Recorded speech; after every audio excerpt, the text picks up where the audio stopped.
Crônicas 9. Todos os israelitas foram alistados nas genealogias dos registros históricos dos reis de Israel. Por causa da sua infidelidade, o povo de Judá foi levado prisioneiro para a Babilônia. O povo de Jerusalém, os primeiros a voltar às suas propriedades e às suas cidades, foram alguns israelitas, sacerdotes, levitas e servidores do templo. Os de Judá, de Benjamim, de Efraim e Manassés, que se instalaram em Jerusalém, foram Utai, filho de Amiúde, neto de Onri, bisneto de Inri e trineto de Bani, um descendente de Pérez, filho de Judá. Dos descendentes de Selá, o primogênito Asaías com seus filhos. Dos descendentes de Zerá, Jeuel, os de Judá eram 690. Dos benjamitas, Salu, filho de Mesulão, neto de Rodavias e bisneto de Racenua. Ibneias, filho de Jeruão. Elá, filho de Uzi, filho de Micri. Mesulão, filho de Cefatias, filho de Reuel, filho de Ibnias. Da tribo de Benjamim, relacionados na sua genealogia, eram 956. Todos esses homens eram chefes de suas famílias. Dos sacerdotes, Jedaías, Jeoiaribe, Jaquim. Azarias, filho de Hilquias, filho de Mesulão, filho de Zadok, filho de Meraiote, filho de Aitube, o líder encarregado do templo de Deus. Adaías, filho de Jeruão, filho de Pazur, filho de Malquias. Masai, filho de Adiel, filho de Jazera, filho de Mesulão, filho de Mesilemite, filho de Imer. O número de sacerdotes que eram chefes de famílias eram 1760.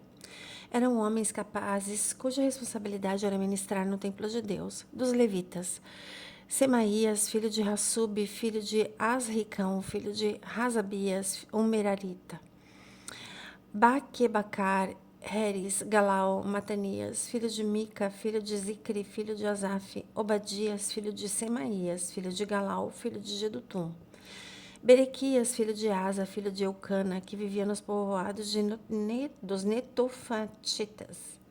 Os guardas das portas eram Salum, o chefe Acube, Talmon, Aimã e os irmãos deles, sendo até hoje os guardas da porta do rei a leste. Salum era o chefe, estes eram os guardas das portas, que pertenciam ao acampamento dos levitas. Salum, filho de Coré, filho de Ebiasaf, filho de Corá, e os seus parentes, os coraitas, guardas das portas, eram responsáveis por guardar as entradas da tenda. Como seus antepassados, tinham sido responsáveis por guardar as entradas da habitação do Senhor. Naquela época, Finéias, filho de Eleazar, estivera encarregado de guardar as portas, e o Senhor estava com ele. Zacarias, filho de Meselemias, era o guarda das portas da entrada da tenda do encontro. A soma total dos escolhidos para serem guardas das portas, registrados nas genealogias dos seus povoados, era de 212. Eles haviam sido designados para esses postos de confiança por Davi e por Samuel, o vidente. Eles e os seus descendentes foram encarregados de vigiar as portas do templo do Senhor, ou seja, atendendo o encontro. Os guardas vigiavam as portas nos 4 lados, leste, oeste, norte e sul. Os seus parentes residentes nos seus povoados tinham que vir de tempos em tempos a trabalhar com eles por períodos de 7 dias. Contudo, os 4 principais guardas das portas, que eram os levitas, receberam responsabilidade de tomar conta das salas e da tesouraria do templo de Deus. Eles passavam a noite perto do templo de Deus, pois tinham o dever de vigiá-lo e de abrir as portas todas as manhãs. Alguns levitas estavam encarregados dos utensílios utilizados no culto do templo. Eles os contavam quando eram retirados e quando eram devolvidos. Outros eram responsáveis pelos móveis e pelos demais utensílios do santuário, bem como pela farinha, pelo vinho, pelo óleo, pelo incenso e pelas especiarias. Ainda outros cuidavam da manipulação das especiarias. Um levita chamado Matitias, primogênito do coraíta Salum, tinha a responsabilidade de assar os pães para as ofertas. Entre os coatitas, os seus irmãos, alguns estavam encarregados de preparar os pães que eram postos sobre a mesa todos os sábados. Os cantores, chefes das famílias levitas, permaneciam nas salas do templo e estavam isentos de outros deveres, pois dia e noite se dedicavam à sua própria tarefa. Todos esses eram chefes das famílias levitas, alistados como líderes nas suas genealogias e moravam em Jerusalém. A genealogia de Saul. Jeel, pai de Gibeon, morava em Gibeon. A sua mulher chamava-se Maaca. O seu primogênito, Abdom. Os nomes dos outros filhos eram Zur, Quis, Baal, Ner, Nadab, Gedor, Aiô, Zacarias e Miclote. Miclote gerou Simeia. Eles também moravam perto dos seus parentes em Jerusalém. Ner gerou Quis, Quis gerou Saul, Saul gerou Jonatas, Malquizua, Abinadab e Esbaal. Este foi o filho de Jonatas. Meribe, Baal, que gerou Mica. Esses foram os filhos de Mica. Pitom, Meleque, Tareia e Acaz. Acaz gerou Jadá. Jadá gerou Alemete, Asmavete e Zinri. Zinri gerou Mosa. Mosa gerou Bineá, cujo filho foi Refaías. O filho deste foi Eleasa, pai de Azel.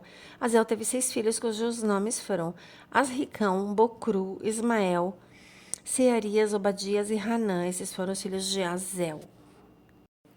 1 Crônicas 10. O suicídio de Saul. Aconteceu que, em combate com os filisteus, os israelitas foram postos em fuga e muitos caíram mortos no monte Gilboa.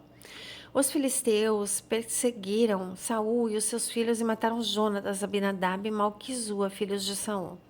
O combate foi ficando cada vez mais violento em torno de Saul até que os flecheiros o alcançaram e o feriram. Então Saul ordenou ao seu escudeiro: desembainhe a sua espada e mate-me com ela, para que esses incircuncisos não venham e se divirtam à minha custa. O seu escudeiro, porém, estava apavorado e não quis fazer isso. Saul então pegou a própria espada e jogou-se sobre ela. Quando o escudeiro viu que Saul estava morto, jogou-se também sobre a espada dele e morreu. Foi assim que Saul e os seus 3 filhos morreram e com ele morreu toda a sua família. Quando os israelitas que habitavam no vale viram que o exército tinha fugido e que Saul e os seus filhos estavam mortos, fugiram abandonando as suas cidades. Depois os filisteus foram ocupá-las. No dia seguinte, quando os filisteus foram saquear os mortos, encontraram Saul e seus filhos caídos no monte Gilboa. Eles despiram Saul, cortaram-lhe a cabeça, tomaram as suas armas e enviaram mensageiros por toda a terra dos filisteus para proclamar a notícia entre os seus ídolos e ao seu povo. Expuseram as suas armas em um dos templos dos seus deuses e penduraram-lhe a cabeça no templo de Dagom. Quando os habitantes de Jabe e Gileade ficaram sabendo que os filisteus tinham feito com Saul, os mais corajosos deles foram e apanharam o corpo de Saul e dos seus filhos e os levaram para Jabes. Lá sepultaram seus ossos ao pé do carvalho e jejuaram por 7 dias.